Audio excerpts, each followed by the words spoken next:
Imagine, just for a moment, that you have finally made it. You are a billionaire.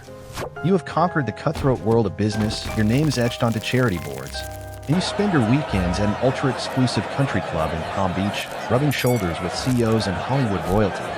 You think your wealth is protected by the most sophisticated financial minds on the planet. Then, you hear the whispers. In the quiet corners of the clubhouse, over glasses of single malt scotch, people are talking about a man. A financial wizard. A living legend who can make your money grow by a steady, unwavering 10 to 12% year after year. It doesn't matter if the market is crashing. It doesn't matter if the world is on the brink of war or recession. His returns are as predictable as the sunrise. But here's the catch, this man doesn't want your money. In fact, he rejects almost everyone. You have to beg.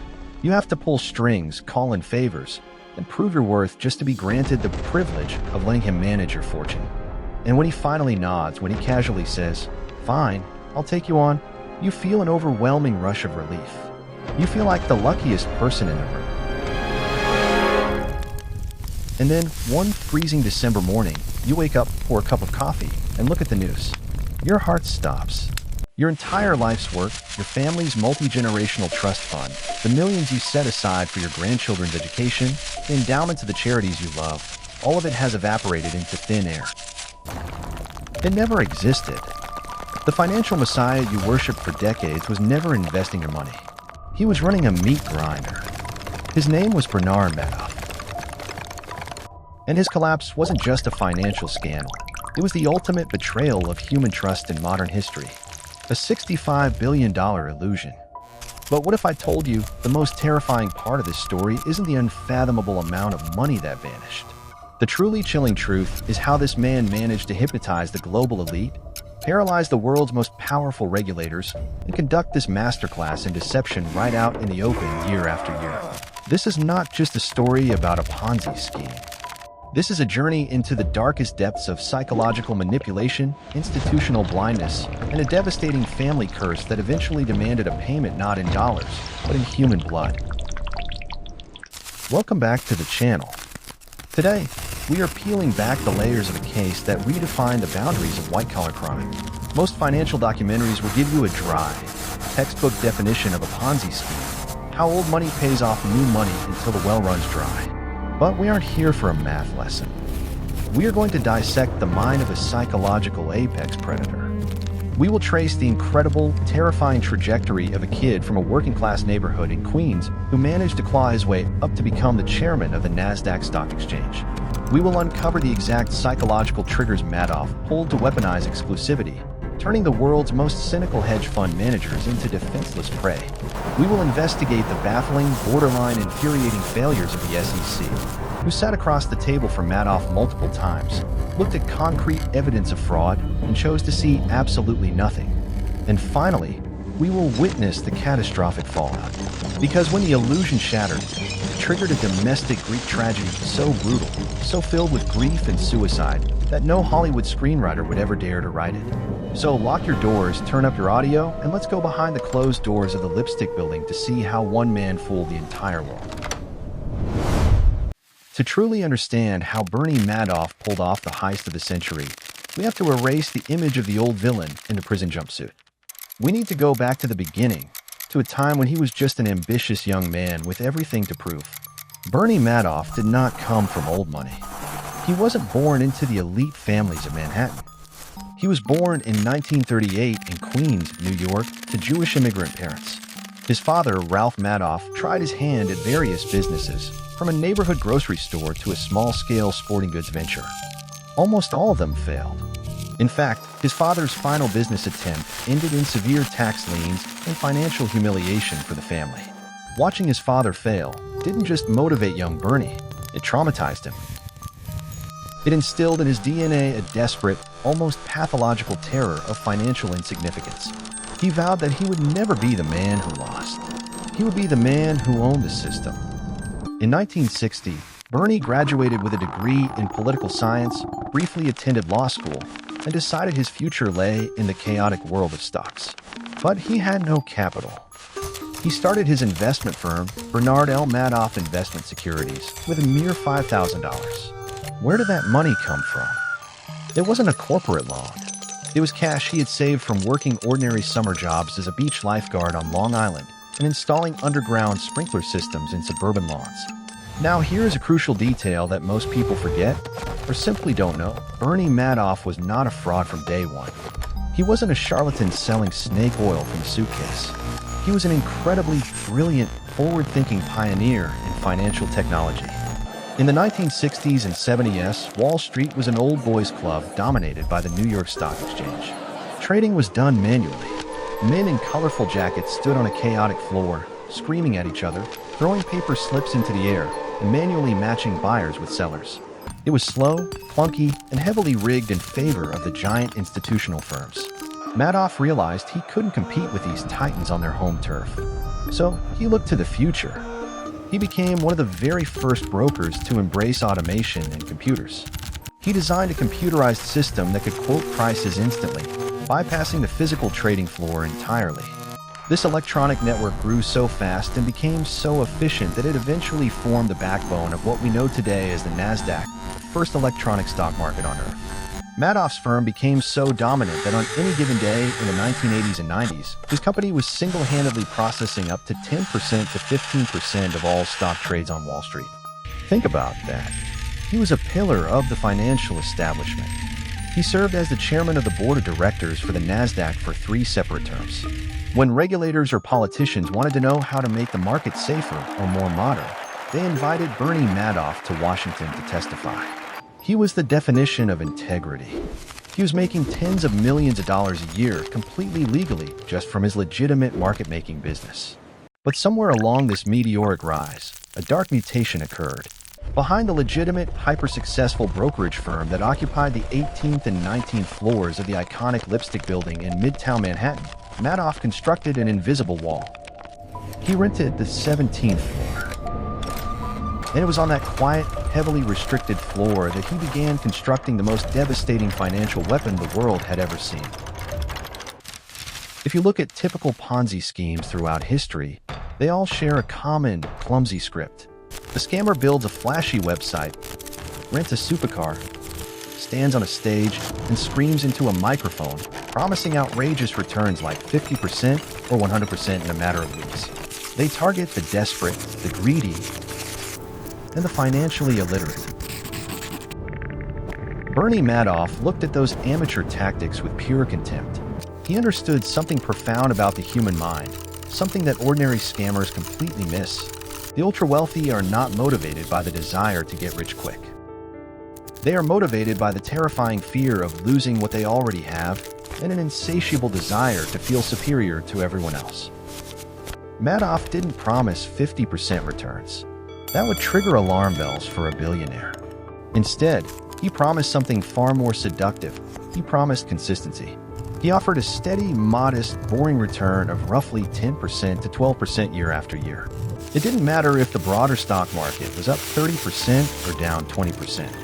Madoff's statements always showed that steady, beautiful, ascending line. If the market crashed, Madoff's clients didn't lose a dime. It defied the laws of economic gravity. His investors felt a profound sense of security. They nicknamed him the Jewish Treasury Bill. But how did he get these brilliant, skeptical tycoons to hand over their life savings without asking questions? He did it by mastering the psychological principle of scarcity. He made his fund impossible to join. Madoff never pitched his fund. He never asked anyone for a single dollar. Instead, he used a highly coordinated network of wealthy feeders inside the most exclusive social circles on Earth. He focused heavily on the tight-knit, affluent Jewish communities in New York, Palm Beach, and Europe. He targeted country clubs like the Palm Beach Country Club, where the initiation fee alone was hundreds of thousands of dollars. Imagine this scenario, which played out hundreds of times. A real estate mogul is sitting by the pool, talking to a friend. The friend mentions that even though the market is down, his portfolio with Bernie Madoff just grew by another 1%. The mogul's eyes light up. He walks over to Bernie Madoff, who is lounging nearby in a linen suit, looking completely relaxed. The mogul says, "Bernie, I've got $50 million sitting in cash. I'd love for your firm to manage it. Madoff doesn't smile. He doesn't shake his hand. Instead, he looks at the mogul with an expression of polite regret. He says, "I'm incredibly flattered, truly. But my fund is currently closed.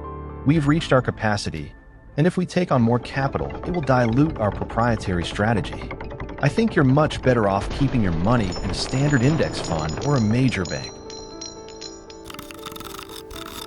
It was an absolute masterstroke of reverse psychology. By rejecting the billionaire, Madoff did two things instantly. First, he completely vaporized any suspicion of fraud, because a scammer would never turn down money. Second, he inflicted a deep, painful wound on the billionaire's ego. These were men who were used to buying anything and anyone they wanted. Being told their money wasn't good enough was intolerable. Suddenly, investing with Madoff wasn't a financial decision anymore. It was a matter of social survival. The billionaire would spend months begging, pleading, using his highest status connections to get an introduction, promising that he would be a quiet, hands-off investor. And when Madoff finally sent a message saying, "All right, as a special favor to our mutual friend, I'll let you in," the billionaire didn't feel cautious. He felt chosen. He felt like he had just been granted entry into the ultimate inner sanctum of wealth. He was so grateful that he never dreamed of asking to audit Madoff's books. But Madoff didn't just stop at individual billionaires. He scaled this psychological manipulation to an institutional level through a system known as feeder funds. Elite European private banks, prestigious Swiss wealth management firms, and massive American hedge funds like Fairfield Greenwich, King 8 Management, and Tremont Capital all fell under his spell. These multi-billion-dollar institutions had armies of Ivy League analysts, risk managers, and compliance officers. Their entire job was to perform due diligence, to look under the hood of every investment. Yet, they did absolutely nothing when it came to Madoff. Why? Because Madoff offered them an irresistible deal. He refused to charge them the standard hedge fund management fee.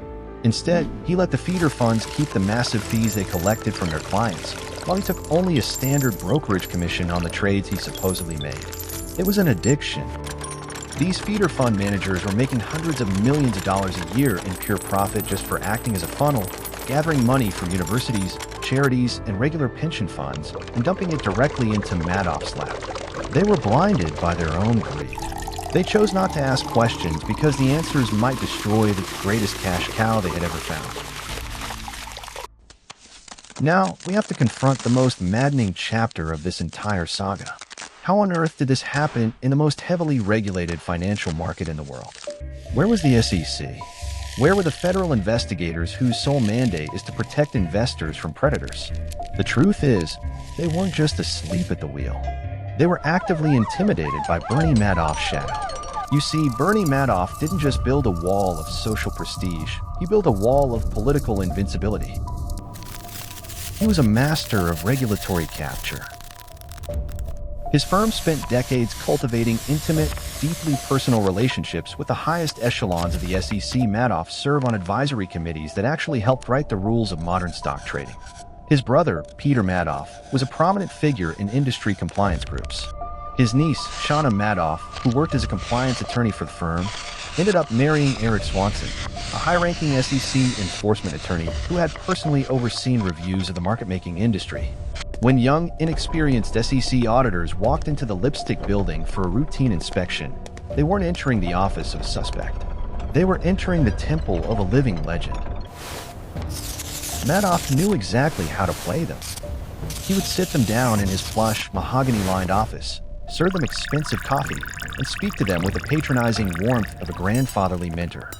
He would drop names of SEC commissioners he had dinner with the night before. If an auditor asked a sharp question, Madoff's demeanor would shift slightly, just enough to project an aura of offended dignity. He would say things like, "Son, I helped design the electronic systems you're asking about. My firm is the market." The young auditors, making a government salary, were completely terrified of making a mistake that would offend a man who could end their careers with a single phone call to Washington. They felt outclassed, outmaneuvered, and utterly unqualified to challenge the great Bernie Madoff. But while the SEC was paralyzed by reverence, a brilliant, lonely whistleblower was screaming at the top of his lungs from the sidelines. His name was Harry Markopolos. Markopolos wasn't a journalist or an aggrieved investor. He was a highly trained mathematical genius and a quantitative portfolio manager for a rival investment firm. In 1999, Markopoulos's boss gave him a simple task: look at Bernie Madoff's performance numbers. He's crushing us. Figure out his options trading strategy so we can copy it. Markopoulos sat down at his desk with a calculator and Madoff's historical returns. He didn't need months of undercover work. He didn't need to wiretap the lipstick building. It took him exactly 5 minutes of pure mathematical analysis to realize that something was terribly, fundamentally wrong. After 4 hours of running advanced computer simulations, Markopoulos arrived at a definitive, mathematically ironclad conclusion. The investment returns Bernie Madoff was claiming were a physical and economic impossibility. Madoff claimed he achieved his legendary returns using a strategy called split-strike conversion. This involved buying a basket of large-cap stocks in the S&P 100 index and simultaneously buying and selling options contracts to hedge against any downward movement in the market.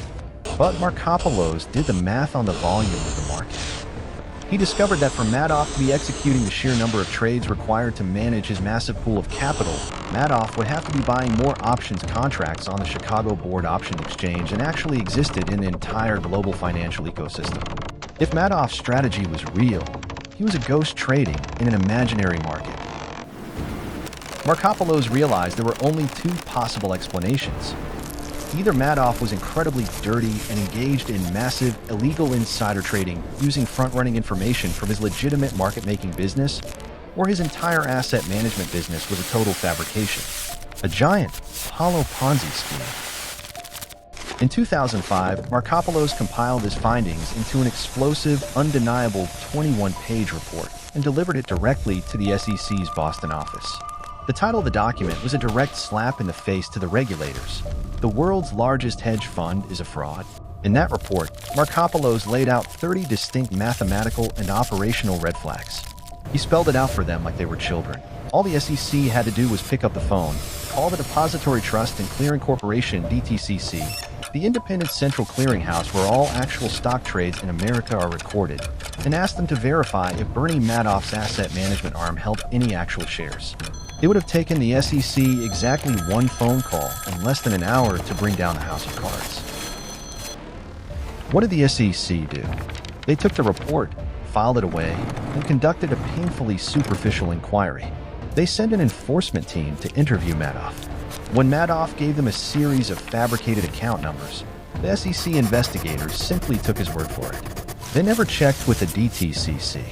They never called the independent counterparties Madoff claimed to be trading with. The SEC's systemic incompetence, bureaucratic laziness, and institutional worship of prestige gave Madoff a free pass. They handed him a clean bill of health, which Madoff then used as the ultimate marketing tool. Whenever a rare, cautious investor asked about fraud, Madoff would laugh and say, "Are you kidding? The SEC just audited me for 2 years and found absolutely nothing." The regulators had inadvertently become the ultimate guardians of the fraud.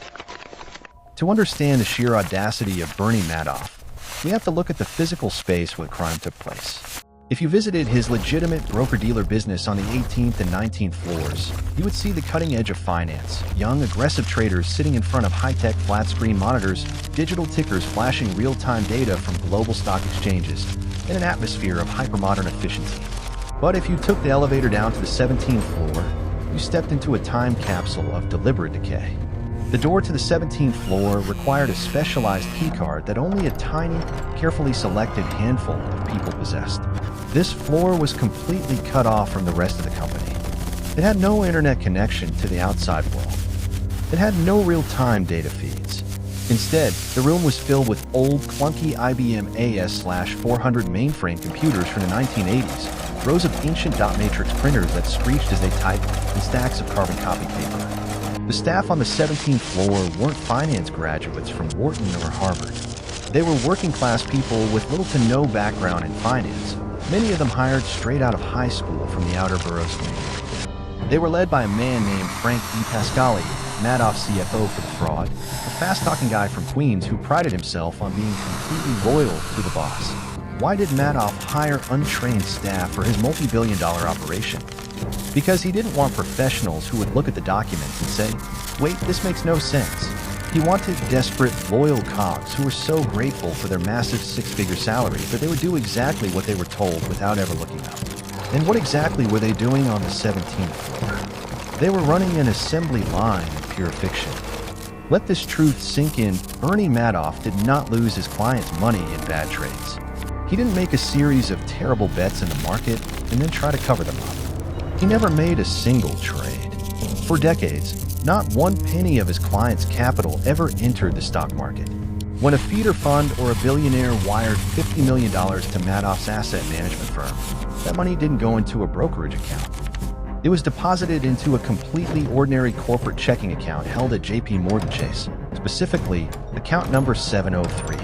Whenever a client wanted to withdraw their money, Madoff didn't liquidate stocks. He simply looked at account 703, took the cash that a newer investor had recently wired in, and sent it to the old investor. It was a textbook Ponzi scheme scaled to a planetary level. But what about the beautiful, highly detailed monthly statements that arrive in the mailboxes of the world's richest families, complete with trade execution times, ticket numbers, and clear breakdowns of profit? They were completely manufactured by the team on the 17th floor using a process called retroactive programming. Every evening after the stock market closed, Frank DePascali and his team would open the newspapers or look at historical market data. They would see which stocks had performed the best during that day's trading session. Then they would sit at their ancient IBM computers and manually type up a fake history. They would program the computers to say that Madoff's fund had miraculously bought those exact stocks at their absolute lowest point in the morning and then sold them at their absolute peak in the afternoon. The dot matrix printers would screech into the night, stamping out thousands of pages of fake trade confirmations. It was a massive, industrial-scale forgery.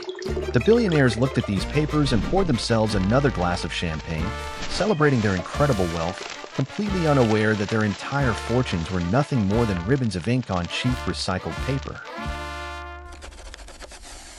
Bernie Madoff didn't just run a fund. He architected a ghost story, a financial vacuum where trust was the leverage and greed was the collateral. For years, the returns looked bulletproof, until the math finally caught up to the man. But this wasn't just another market correction. It was a $65 billion erasure. Bernie took secrets to the grave that the street is still trying to decode. This is the end of the design, but the fallout is only beginning. The structure is crumbling, and the crash? Well, it's about to get a whole lot louder. Stay tuned, because you don't want to miss how the biggest con in history finally hit the floor.